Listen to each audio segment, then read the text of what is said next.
Assalamualaikum warahmatullahi wabarakatuh. Alhamdulillah wassalatu wassalamu ala Rasulillah Sayyidina wa habibina Muhammad ibn Abdullah wa ala alihi wa sahbihi wa man wala wala haula wala quwata illa billah. Rabbi syarah li sadri wa yassir li amri wa hlul 'uqdatam min lisani yafqahu qawli. Pertama-tama marilah kita panjatkan puja beserta puji syukur kita atas kehadirat Allah Subhanahu wa taala yang telah memberikan kita beribu-ribu nikmat sehingga pada detik ini kita masih bisa merasakan nikmatnya menghirup udara segar.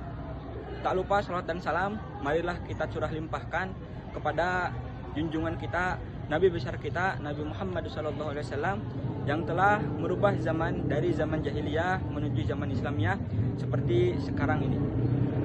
Baik, saya Gilang Cikaristanto mewakili dari PAI kelas 4D yang akan membawakan materi ya yang berjudul penggunaan obat inhaler dan juga suntikan pada saat puasa. Nah, jadi saya akan membahas di sini dari segi fikih kontemporer ya. Jadi sebenarnya hal tersebut baik itu penggunaan obat inhaler ataupun suntikan ya ketika puasa itu masih di dalam perdebatan ulama. Ulama masih berselisih di dalam hal ini. Karena apa? Karena pengobatan medis ya yang dari masa ke masa itu selalu berubah-ubah, selalu berkembang. Nah, sehingga tidak ada ketika zaman ulama salaf ya suntikan itu tidak ada ketika pada zaman ulama salaf. Ya, jadi hal ini belum dibahas ketika masih zaman klasik. Ya, baru ada sekarang-sekarang. Nah, jadi ini masih menjadi perdebatan. Baik, saya akan membahas satu persatu, yaitu obat dulu ya. Di sini yang dimaksud obat yaitu adalah obat tetes. Ya, seperti tetes mata, tetes hidung. Ya. Kalau misalkannya obat tablet seperti Podrek dan Paramek ya, itu jelas hukumnya batal ya, karena memasukkan sesuatu ya ke dalam mulut sehingga mengenyangkan dan juga menguatkan. Nah, jadi di sini kita akan membahas obatnya itu adalah obat tetes. Ya, seperti tetes mata dan tetes hidung. Nah, ulama di dalam hal ini itu berselisih pendapat. Yang pertama yaitu yang membatalkan puasa. Yang membatalkan puasa yaitu Syekh Abdul Aziz bin Abdullah bin Baz dan juga Syekh Muhammad bin Shalih Al-Utsaimin. Nah, beliau berdua menyepakati bahwa hal ini adalah membatalkan puasa. Karena apa? Karena merujuk pada hadis Nabi SAW yang berbunyi baligh fil istinsyaqi illa antakuna shaiman. Sampaikanlah air atau istinsyak yaitu memasukkan air ke dalam hidung dengan benar illa antakuna shaiman, kecuali ketika Anda dalam keadaan puasa. Nah, jadi merujuk kepada hadis dua ulama ini ya sehingga sepakat untuk menghukumi menggunakan obat tetes pada puasa itu membatalkan puasa. Akan tetapi ada lagi ulama yang menghukumi hal ini tidak batal puasa.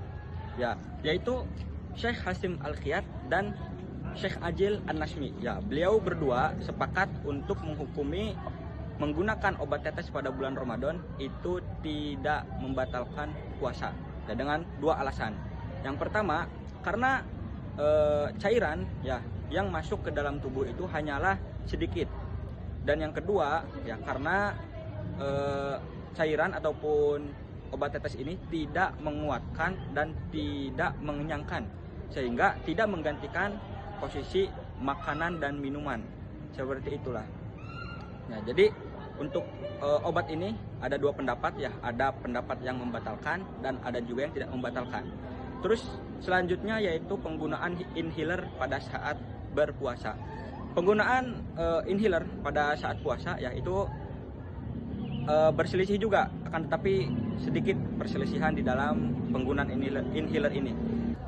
Baik, selanjutnya kita pembahasan yang kedua yaitu tentang inhaler. Ya, apakah inhaler ini membatalkan atau tidak? Jadi ada dua pendapat. Yang pertama yaitu pendapat yang tidak membatalkan puasa, yaitu dari Syekh Abdul Aziz bin Abdullah bin Baz dan juga Syekh Muhammad bin Shalih Al-Utsaimin beliau berdua sepakat bahwasannya inhaler ini ketika dipakai dalam keadaan puasa itu tidak membatalkan puasa dengan beberapa alasan. Yang pertama yaitu alasannya karena cairan yang masuk ke dalam rongga tubuh itu masuknya ke paru-paru bukan ke lambung, sehingga tidak mengenyangkan dan tidak menguatkan. Yang kedua alasannya yaitu tidak terlalu banyak cairan yang masuk ke dalam tubuh, yaitu hanya sekitar 0,05 mili saja ya. Itulah alasan yang kuat kenapa ulama mereka berdua ini sepakat ya bahwasannya inhaler dipakai ketika dalam keadaan puasa itu tidak membatalkan puasa. Selanjutnya ada sebagian kecil ulama yang mengatakan bahwasannya inhaler ini membatalkan puasa, tapi hanya sebagian kecil. Itu pun ada syaratnya, yaitu syaratnya apabila ada cairan yang masuk ke dalam tubuh yang sampai ke lambung sehingga menguatkan dan juga mengenyangkan.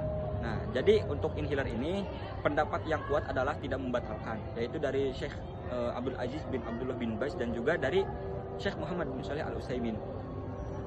Untuk inhaler cukup sekian dan juga lanjut kepada pembahasan selanjutnya. Baik, lanjut ke pembahasan selanjutnya yaitu suntikan ketika dalam keadaan puasanya. Apakah suntik dalam keadaan puasa itu membatalkan atau tidak membatalkan? Baik, di sini tergantung ya. Di sini tidak ada khilaful aula, tidak ada perbedaan pendapat ya, tapi tergantung suntikannya apa. Ya, yang pertama ada suntikan yang tidak membatalkan puasa ya, yaitu seperti suntikan KB, suntikan antibiotik dan suntikan yang berbasis pengobatan. Nah, itu tidak membatalkan puasa ya. Karena apa? Karena di situ yang dimasukkan itu melewati otot ya, disuntikan melalui otot ataupun pembuluh darah. Nah, sehingga tidak masuk ke dalam pencernaan ya, yang bisa menguatkan dan mengenyangkan seperti itu. Sehingga suntikan yang berbasis pengobatan tadi ya, seperti suntikan KB, suntikan antibiotik, suntikan vaksin ya, itu tidak membatalkan puasa ya. Adapun suntikan yang membatalkan puasa yaitu infus dan juga suntikan vitamin. Nah, itu jelas infus dan juga suntikan vitamin itu disuntikan ya melalui otot ataupun pembuluh darah ya, yang mana nantinya menutrisi badan kita agar kuat dan juga kenyang. Nah, sehingga hal tersebut jelas suntikan ini mewakili ataupun menggantikan posisi makanan dan minuman. Nah, sehingga suntikan infus dan juga suntikan nutrisi ini yaitu hukumnya membatalkan puasa. Mungkin cukup sekian dari saya, kurang lebihnya mohon maaf. Wallahul muwaffiq ila aqwamit thoriq. Assalamualaikum warahmatullahi wabarakatuh.